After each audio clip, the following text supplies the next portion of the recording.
This video is part 3 of Chapter 7, Developmental Psychology for PSY 110S, the Psychological Sciences.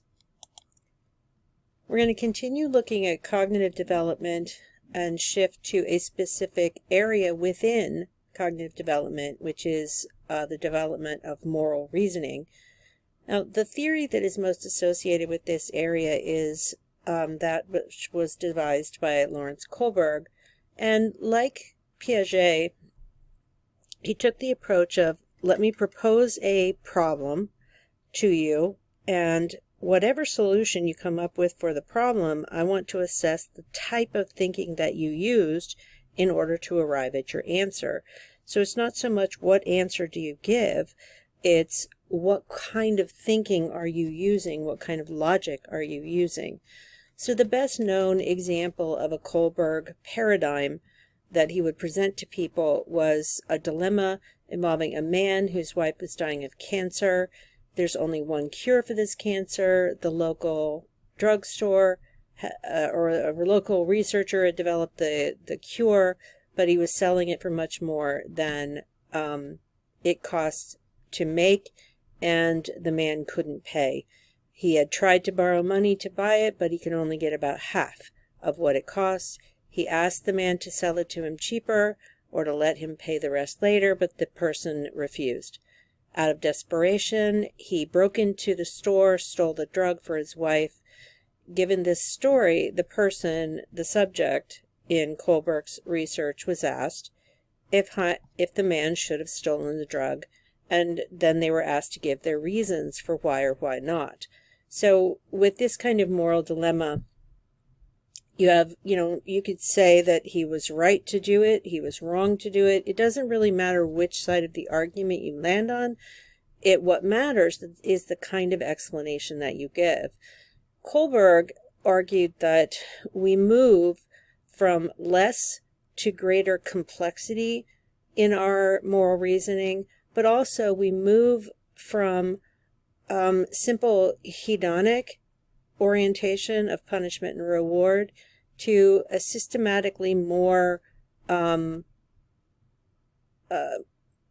morally complex form of morality that's based on ethical principles.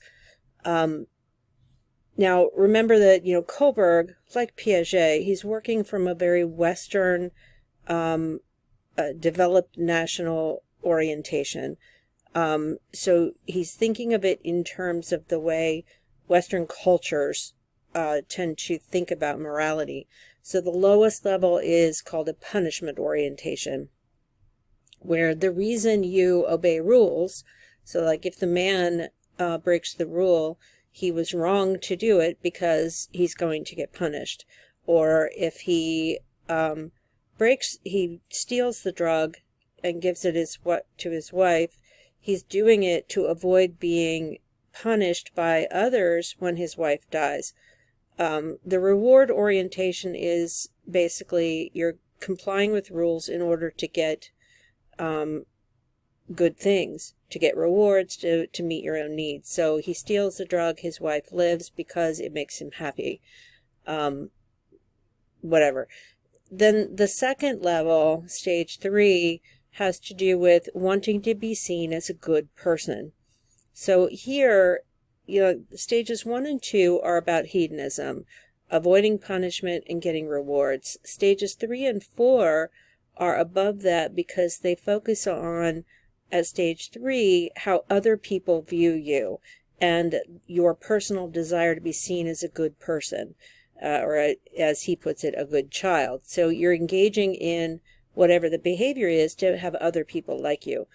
The law and order orientation, and lots of kids go through this stage where you're playing board games and you have a kid at a conventional level of morality. You bend any rule to make somebody happy and they just lose their minds. So here, your behavior is really strictly about upholding laws because laws matter. So it would be, basically, we have to uphold laws for their own sake. So let's say the man steals the drug for his wife, saves her life, But someone could say, if they're on a law and order, at the law and order stage, he still deserves to be punished. It doesn't matter. He broke the rule.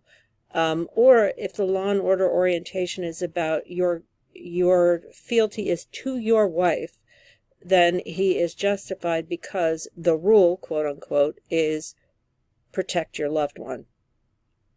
Then in post-conventional morality, and this is where Lawrence Kohlberg's Western cultural orientation shows the most, is stage 5 is assumed to be superior to stages 3 and 4, because what you're operating on is a higher order social contract where you are agreeing to behave in certain ways for the social good, for the social order. So the assumption is that cultures, communities have to have sets of rules, or else chaos will ensue. So you're obedient because if you don't, chaos will happen. And then finally, the highest level of ethical decision-making involves things like human rights, justice, social goods that are at a higher order. So like if you have policies, procedures that look to essential principles of human dignity and human rights, that could be used as a justification. So in the case of the man stealing the drug, if he steals the drug, someone could explain his behavior as being appropriate because his wife has a right to live, and all human beings have a right to live and be healthy. And therefore, it would actually be the drug maker's behavior that is unethical, not the man stealing the drug. Now, when we criticize or evaluate Kohlberg's theory, the research in the time since Kohlberg originated his ideas has shown that most people across cultures will acquire the conventional level by adulthood, but post-conventional, not so much. The post-conventional level in the Kohlberg model is very much specific to a Western cultural context. It's also dependent on attaining a certain level of higher education. It's also more relevant to people who are socioeconomically well off and pretty privileged to do their thinking at that level. So around the world, across cultures, the first two levels tend to hold pretty solidly. The next two levels, mostly. The last two, not so much. So studies have tended to show also that there's a disconnect in many cases between moral reasoning, so moral thinking, and actual moral behavior. People often can talk about moral decision-making in the abstract at a higher level than what they actually express in their moral behavior. So their behaviors may or may not reflect their highest potential level of moral reasoning. Our moral behaviors are highly situational. We may have, situational demands that make it look like we're engaging in the bottom level of moral decision-making, but it's because of the structure of the social situation. In other contexts, we may behave with the highest level of moral reasoning. So you can show you have the capacity to engage in post-conventional thinking, but that may or may not predict your actual moral behavior. You also have an issue, Kohlberg did research with Carol Gilligan, one of his students, who later argued that the theory was not an adequate reflection of the way in which women, even in a Western context, tended to navigate their moral decisions. Gilligan argued that for for females, they tended, or for women, they tend to be socialized to tend and befriend, to take care of people and to befriend people. And those, Gilligan argued, tended to be really foundational for the moral decisions of women. And she argued that Kohlberg positioned that kind of tend and befriend logic at the conventional level, and not at the upper level, which was more about these, higher order ethical and moral principles. So she argued that the whole system was sort of biased in the direction of favoring the types of moral reasoning that are available socialization-wise more strongly to males than to females. And there was at the time some research to support that, and Kohlberg made some modifications, and other researchers made some modifications in the way that the levels were tested that actually sort of wiped out the difference, because early studies tended to show males scoring higher in overall moral development than females originally. After the tweaking, after the changes in the scoring, after the changes in the vignettes, especially the way they were tested, their scores tended to be more equal. In some cases, just changing the stories people were asked to make judgments about showed that men could show tend and befriend to the same degree that females could. And females could also show those higher order kinds of moral decisions, moral logic, that were more common in the original set of vignettes among men. As I mentioned before, the higher stagers are definitely biased toward Western cultures.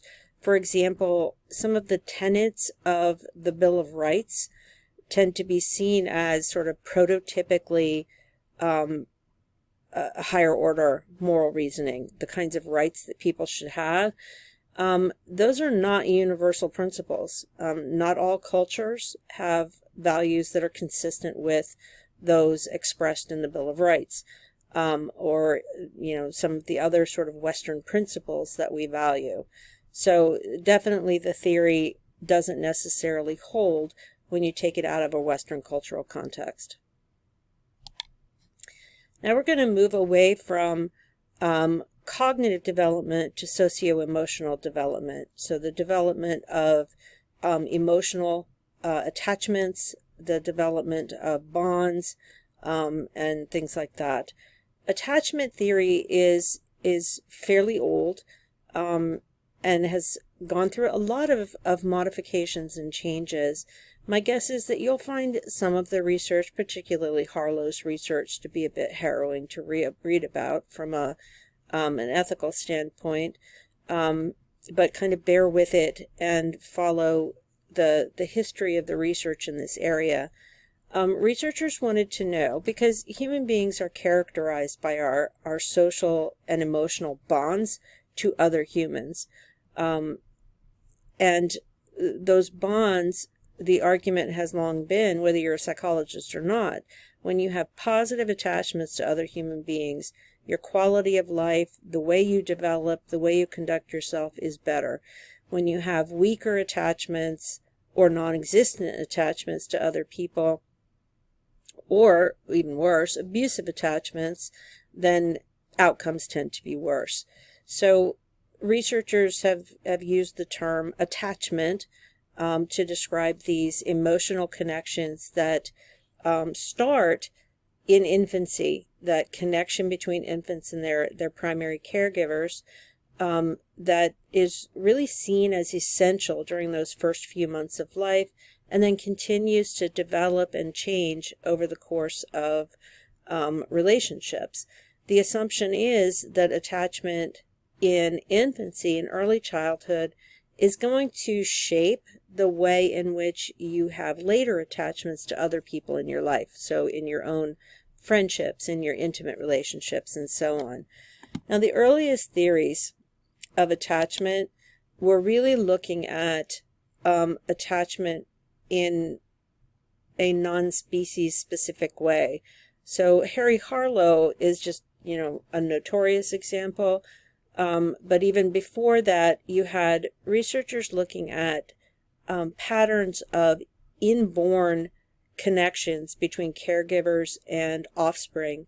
For example, in some bird species, where you have hatchlings, if the hatchlings, ducks are a classic example, if what they see is a mama duck or a daddy duck, they're going to follow the duck after they hatch.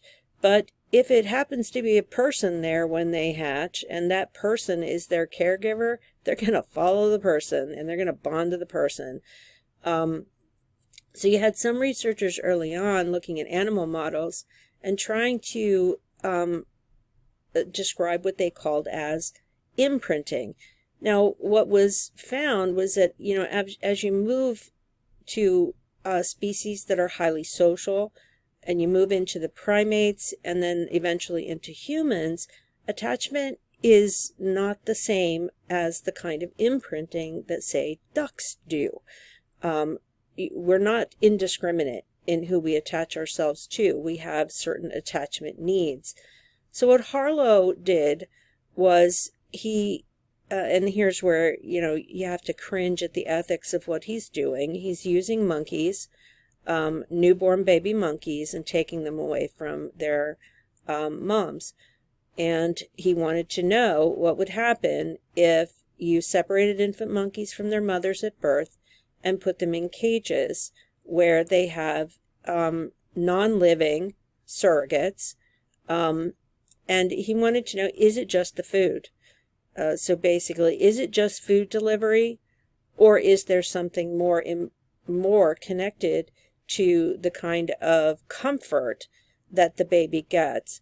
So he has, in the right-hand image, you have a mesh wire, not comfortable, not cozy at all, quote-unquote surrogate mom who delivers food.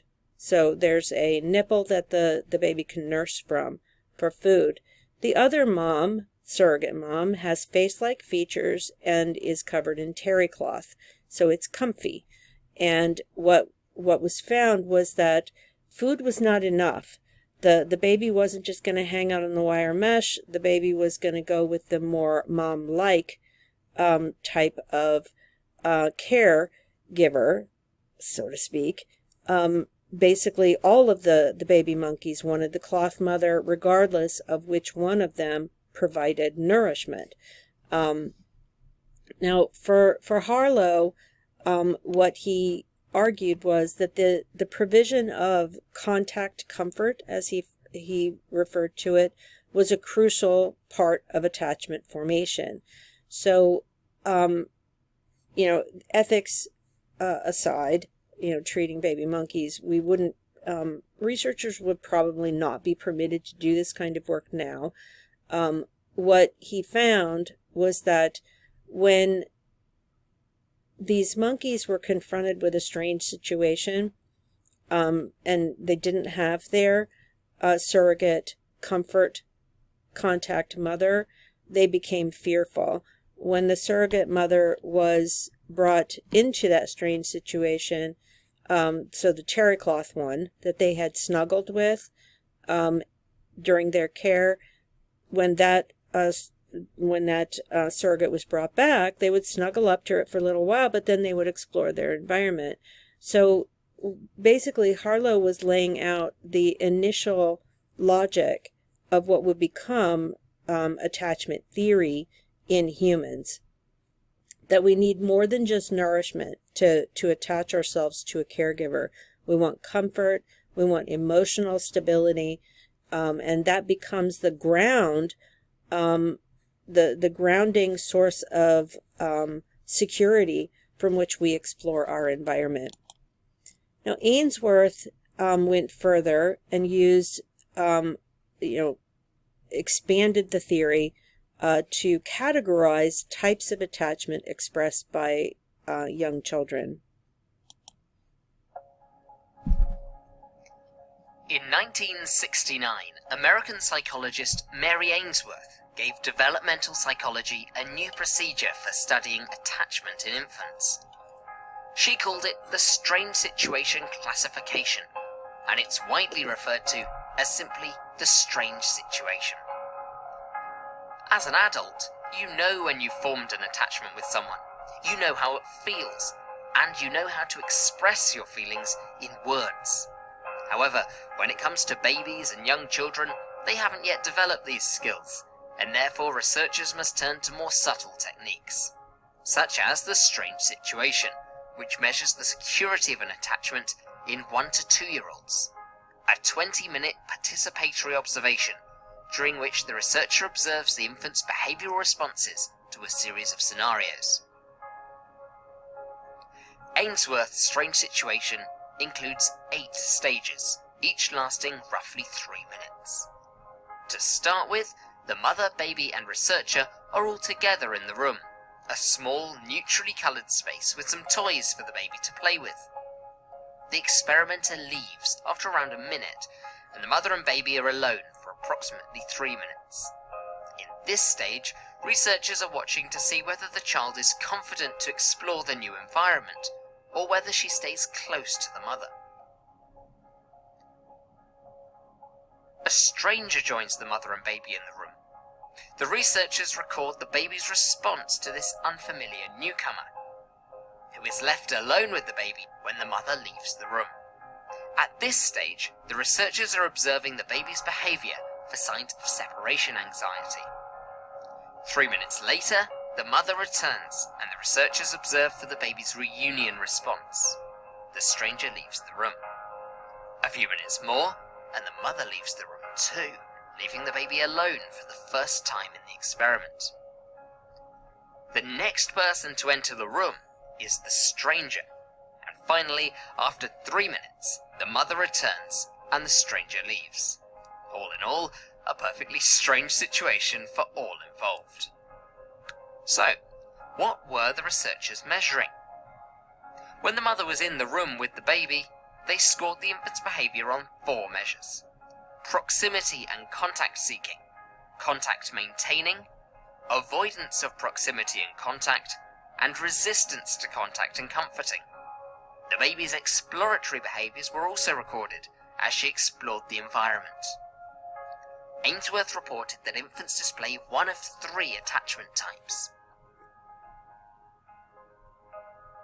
Securely attached infants showed distress when separated from their mother, were avoidant of the stranger when alone, but friendly in the presence of their mother, and were happy when the mother returned from outside the room. 70% of children studied fell into this category. 15% of children demonstrated an ambivalent attachment with their mother. These children showed intense distress when the mother left the room, and demonstrated a significant fear of the stranger. When the mother returned to the room, ambivalent children approached the mother, but rejected contact. Ainsworth reported that a final 15% had an avoidant attachment style. Such infants show no interest when the mother leaves the room and play happily with the stranger. When the mother returns, avoidant children barely seem to notice. In 1990, Main and Solomon added that a very small percentage were inconsistent in their behaviours, and defined this attachment style as disorganised. Ainsworth's caregiver sensitivity hypothesis suggests that differences in infants' attachment styles are dependent on the mother's behaviour towards the baby during a critical period of development. If you enjoyed this video, please... So that was the original model that Ainsworth proposed. There have been modifications. They mention in the video that they're one of those modifications.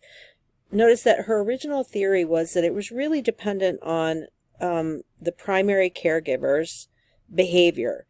But what more recent researchers have noted is that there's a clear interaction between caregiver behaviors and temperament of the infant, as well as the interaction between different types of caregivers.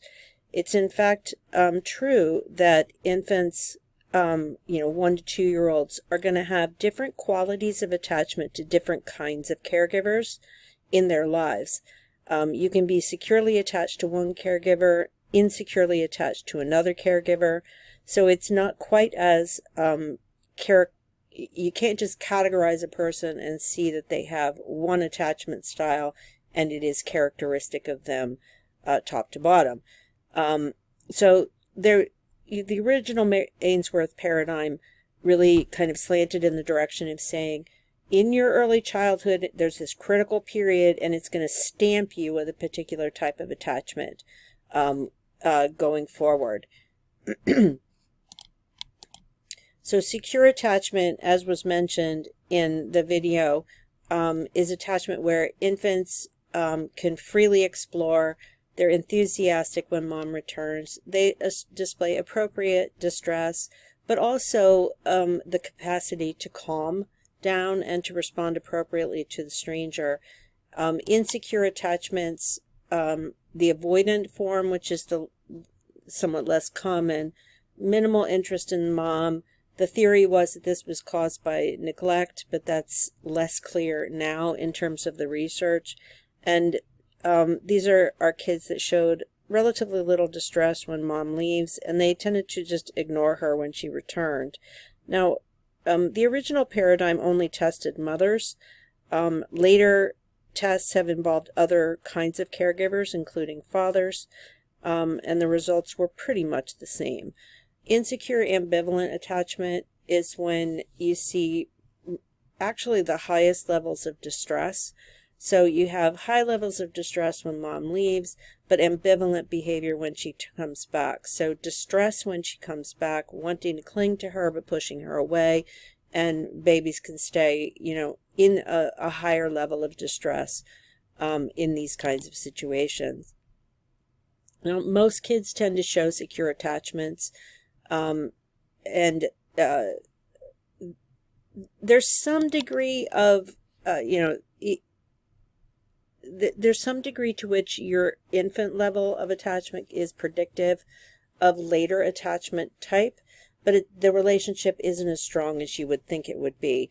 The early theories were that these early types of attachment, they are going to control the way you interact with other people and the kinds of relationships you have going forward.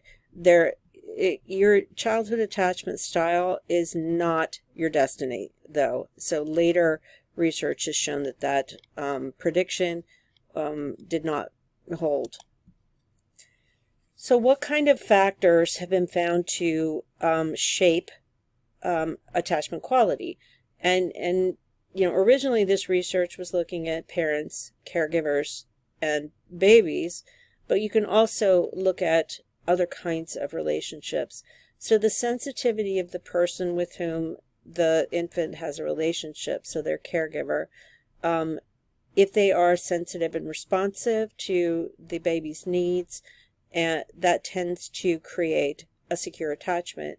So when the child is in distress, they receive comfort. When they're hungry, they receive food. When they are uncomfortable, they are provided with comfort in a timely way. Temperament also matters, though. I mentioned this a minute ago. These are inborn tendencies, dispositions. Some babies are more irritable. Some babies are more calm. Some babies are more cheerful. Some are less so. Some babies are hypersensitive to their surroundings and to change. Others are pretty unflappable. So temperament matters a great deal. And then you also have to look at the match between the child's temperament and the expectations that the caregivers have. And that also, you have to mix in there the personality and temperament of the caregiver, as well as the caregiver's current level of emotional ability to engage in parenting. Sorry. Baumrind looked at the other side of the equation, beyond attachment. Baumrind was interested in the way in which parents and caregivers approach their job. So what are their goals? What are their assumptions? How do they approach discipline? Those sorts of things. What Baumrind noted was that for some parents, they are particularly authoritarian. They require obedience, immediate obedience. They're very demanding. They have very high standards. They're not particularly responsive to what their children want. They want their children to do what they're told, and to meet those standards. There's a tendency for authoritarian parents to not be particularly good at communicating with their children, particularly in terms of understanding what their children need, and valuing what their children might need. Authoritative parenting involves being demanding but setting limits that, as children age, become more negotiable. They also place a high valuing on perceiving what their children need and communicating well with their children. And then there are permissive parents who aren't particularly demanding. They aren't restrictive in terms of discipline. They tend to over control the need to protect their children and to satisfy their children's desires. So they basically let their kids do whatever they want, and will kind of defend them and try and get ahead of their needs and make sure that their needs are provided no matter what. And then finally, there are parents who are just dismissive. They're just utterly uninvolved.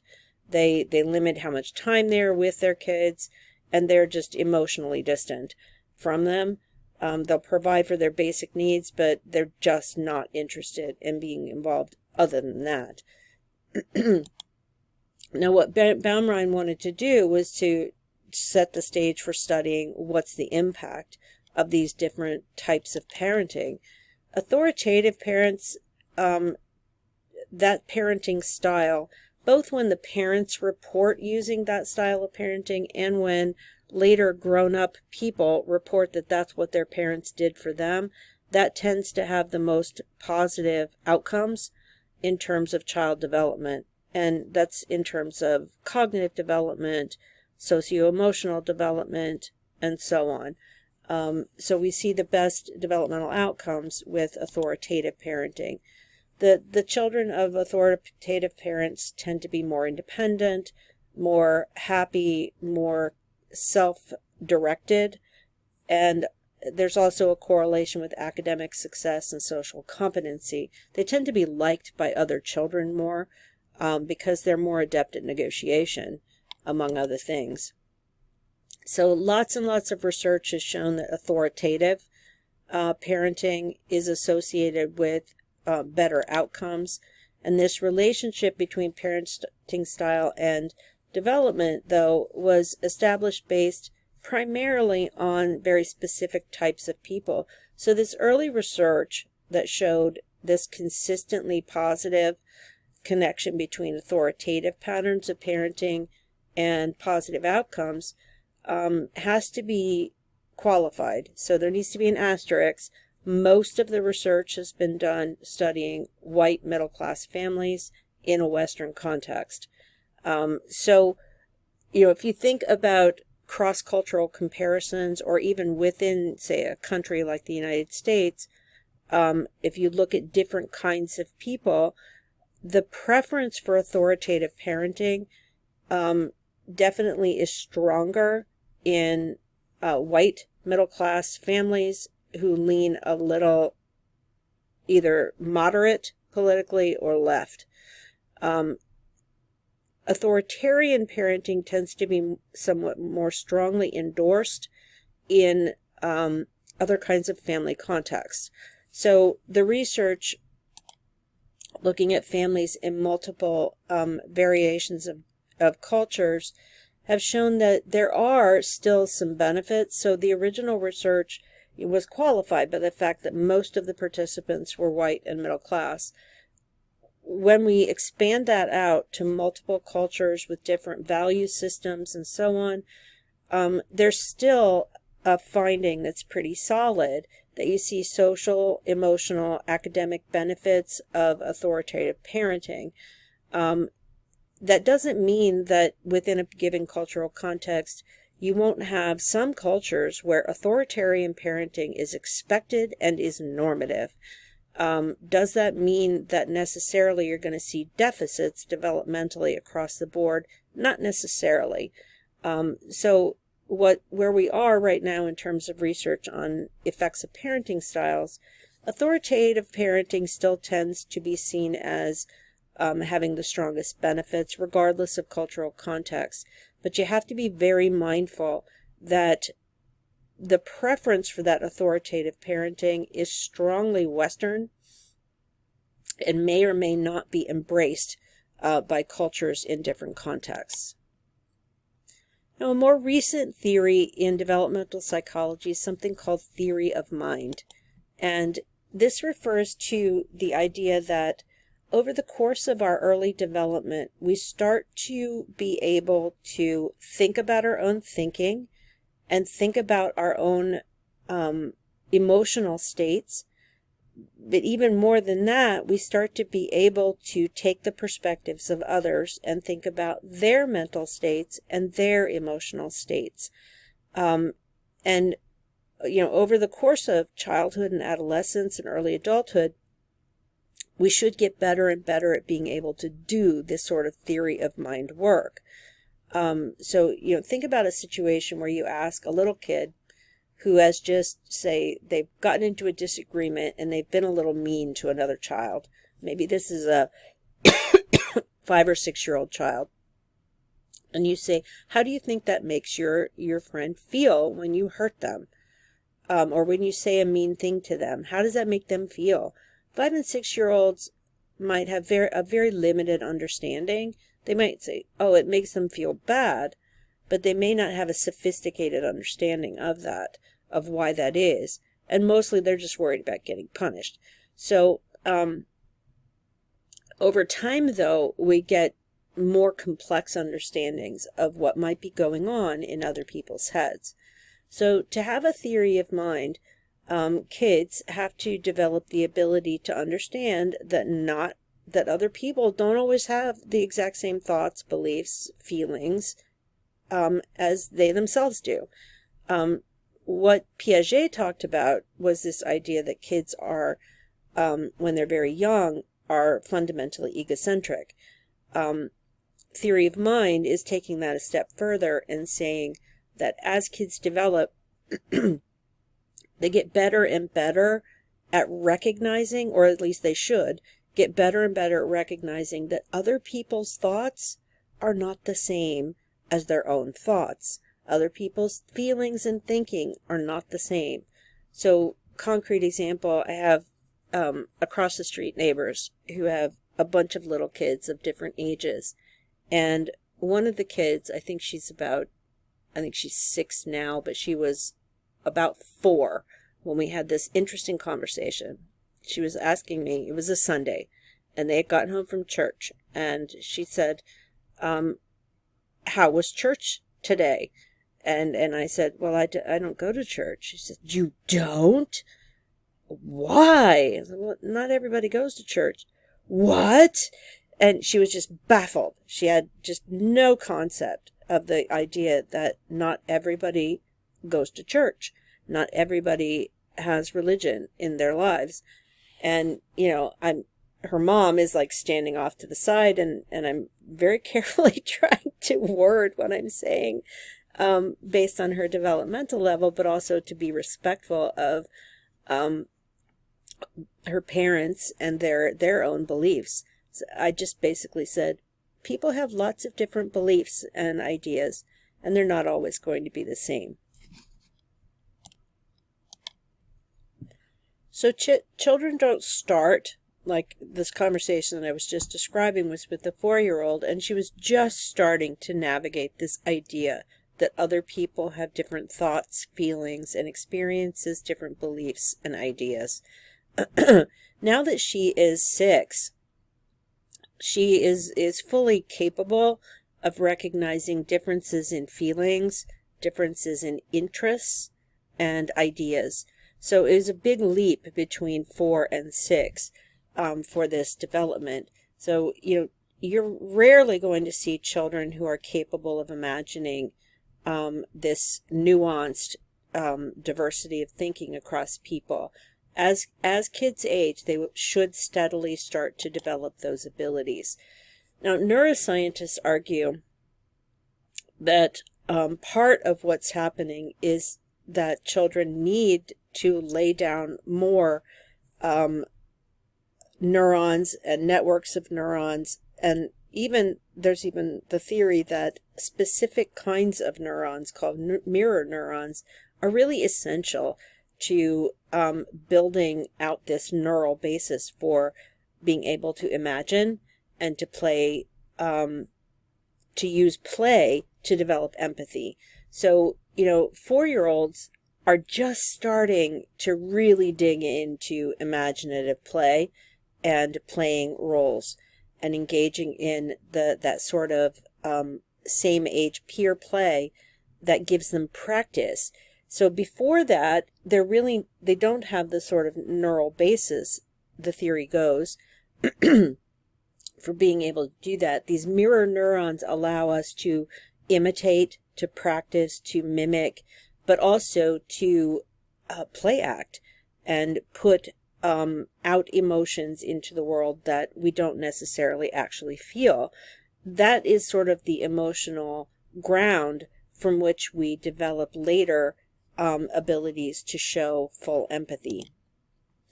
Now, some individuals, as your authors mention, with autism may have differences in theory of mind. I wouldn't say that they don't develop it at all. It's just that it is a different way of using theory of mind.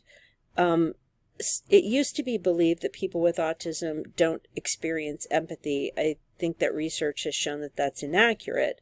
They may have difficulty articulating and putting the pieces of the puzzle that are required for expressing empathy, putting them together. So for people with autism, what is often challenging is reading emotion in other people. But once they recognize it, they fully understand what those feelings mean for the person. Now, that depends on, where on the autism spectrum people are. It's false to say that they're incapable of theory of mind, but they may develop theory of mind in a different way than typically developing or neurotypical people do. Now we're going to conclude our journey in developmental psychology by talking about probably one of the most famous, some would argue infamous, theories of psychosocial development, and that's the psychosocial stages proposed by Erik Erikson. Erikson, just to give you a tiny bit of a history lesson, Erikson originally studied Freudian theory, which we'll learn about in the chapter on personality theory coming up here soon. Erikson studied Freudian theory. He agreed with some of it, but not all of it, and he primarily differed in a couple of key ways. Since we haven't studied Freudian theory yet, I'm not going to go into much detail, but Erikson, kind of differed in the focus. He was much more interested in social interactions and social development as opposed to some of the things that Freud was interested in. He also he disagreed strongly with Freud that development stops at about age 6. And he believed that we continue to grow and develop and change across the lifespan, but we do so in a predictable way, in a very linear way, by dealing with psychosocial crises, is what he called them. So he proposed a stage theory of development that really strongly emphasized the way in which society and culture and social interactions shape emotional and social development across the lifespan.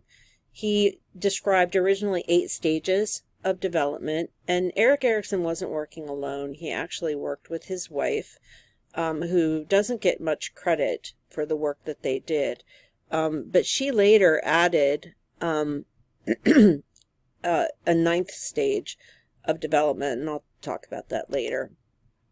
He argued that development kind of proceeds in this regular way, and these crises at each stage were predictive in that, you know, you can either resolve a crisis at a stage in a healthy way, and how you do that is in concert with your caregivers early in life.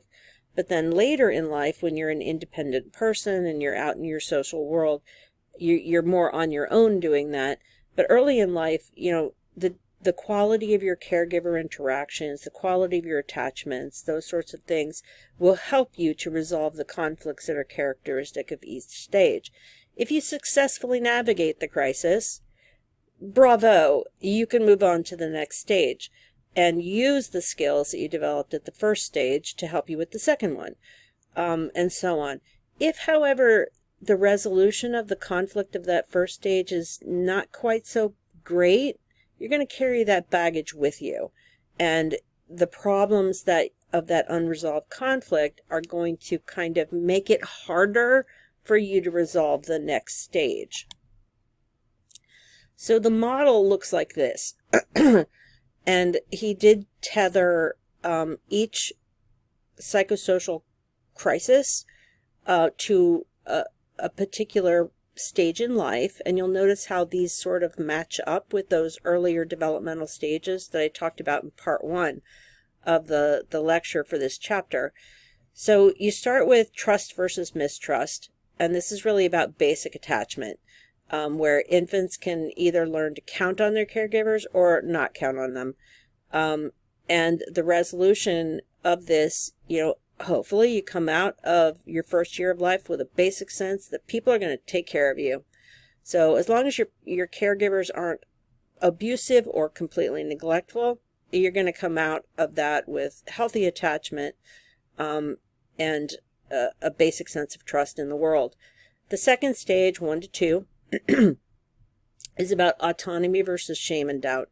So once kids hit 1 to 2, you have a couple of big things going on there. They're starting to move around their world on their own, crawling to walking, and they're going to learn how to use the potty.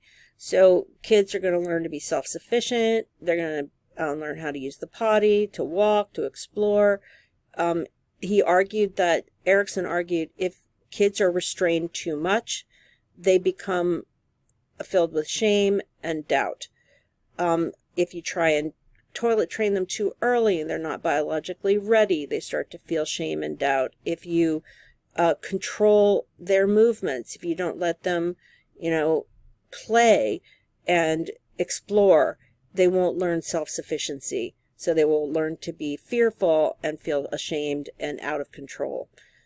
In the 3 to 5 year zone, you have kids engaging in more play with peers. They may start their school experiences, and the goal from 3 to 5 is to take more initiative, to initiate play, to take more responsibility. They may have little chores that they have to do. If they overstep, if they push, they may feel guilty about that. If they don't push back and try to take initiative, they may feel guilty for not being able to do that the way maybe older siblings or peers do. From 5 years to puberty, these are school years, elementary school years, where kids are, you know, being challenged to learn a lot of new skills in cognitive domains, social, physical domains. If they feel overfaced, they may feel inferior. They may feel that they're just not good enough, especially if they are behind their peers. If their parents push them too hard, too fast, they may simply be overfaced by too many failure experiences. If they're not pushed enough, they may be bored and not feel industrious. They may not try to keep pushing themselves. In adolescence, you have the crisis of figuring out who you are and what you want to do with your life. So for Erikson, he saw this as a really critical period of time where young people are trying on new roles, trying to push boundaries and experiment. If they're not allowed to do any sort of role experimentation, like if they have very authoritarian parents who won't allow them to explore, they may feel very confused because they may feel like they're being forced into a particular identity that doesn't fit them. And they may be very frustrated as a result and may act out. If they're allowed to play and to try new things and experiment with identity, they may feel more confident, more secure, and more ready to explore their world. In young adulthood, the emphasis shifts to intimate relationships. So you can kind of see the trajectory here. This young adults, their job is to form a family of their own, to have love relationships and intimacies, both with, a primary partner, but also with friends beyond their family of origin. The idea is, if you have come out of your childhood with a solid sense of your own identity, with the ability to take charge, to master new things, to take initiative, to feel autonomous, to basically trust your world, you're going to be able to have intimate relationships that are healthy. Those earlier stages, if they've been problematic, can impair your ability to do that. So you may end up feeling lonely and isolated and have a lot of difficulty with relationships. In middle age, this is the period where, you're, from Erikson's point of view, you're going to have kids in one way or another. Because the task, he believed, of middle adulthood was to help the next generation get on its feet. So, you have your work, you have your career, and you raise your kids. If you're not doing those things, then you are stagnating. You're just sort of not contributing to the next generation. Now, these later stages, that's where Erikson gets into the most trouble from a theory standpoint, because not everybody does that. Not everybody has kids. And in fact, if we back up a stage, not everybody wants to have a primary partner. Some people are very good at living on their own and pathologizing them for not having an intimate relationship that is based on, one-on-one commitment and sex is problematic. In old age, Erikson believed that what older adults are doing is kind of sitting back and assessing and saying, what did I do with my life? And, a life well lived leaves you feeling with a sense of integrity, whereas a life that you look back on with disappointment leads to despair. Now, again, Erikson's looking at this from a particular point of view of this idea of this linear trajectory of life. When we look at criticisms of the Erikson approach, on the plus side, he went beyond childhood, which thank goodness for that, because nobody stops developing in early childhood. We always continue to grow and change. Our world challenges us repeatedly over and over, and we move with it. Even across adulthood, we experience a great deal of change over that time period. He did focus on the sequence in a bit of a rigid way. So for some people, they criticize the theory as saying it's too fixed in this linear way. Many people's lives are not linear. They have circles and overlaps, and sometimes stuff just happens. So it's not uncommon at all for an adult who's lived their life to suddenly face a trust crisis. So maybe they've been married and their partner cheats on them. They're going to be thrown right back into that trust versus mistrust nightmare that's supposed to be done and over with in infancy. So one of the big criticisms of Erikson is that this idea that you're finished with that particular crisis at that age range that he specified. And that's really not the way life works.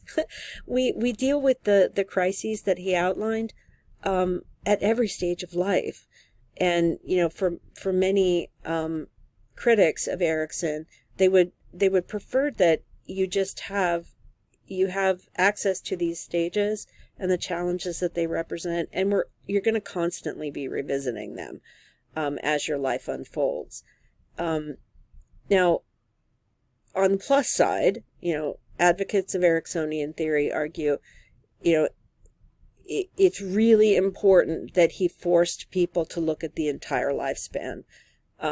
He's kind of weighed down by the fact that the theory is based on the logic of Freudian theory. There's also criticism that comes from a lack of experimental support for what Erikson proposed. And part of that is because it's difficult to test in any sort of meaningful way the things that he is arguing, that we have an internal conflict that has to be resolved in a particular way.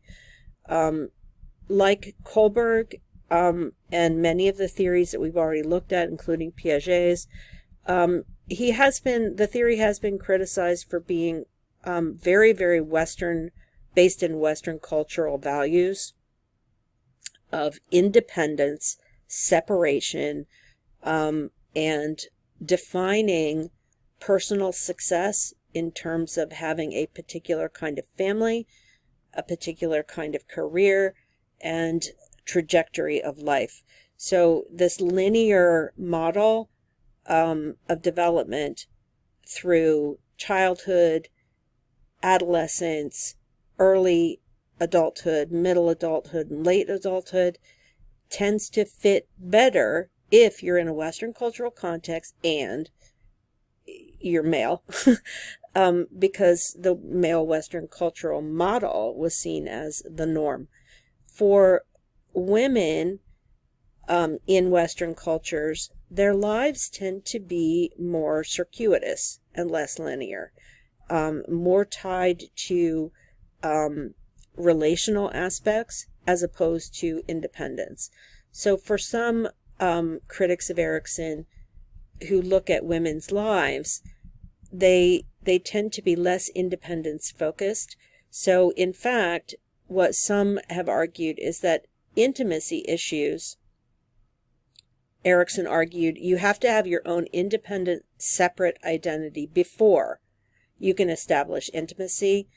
For many critics, they argue that's just not true. That for many people, they discover their identity in the process of building intimate relationships. So without intimate relationships, how can you have identity?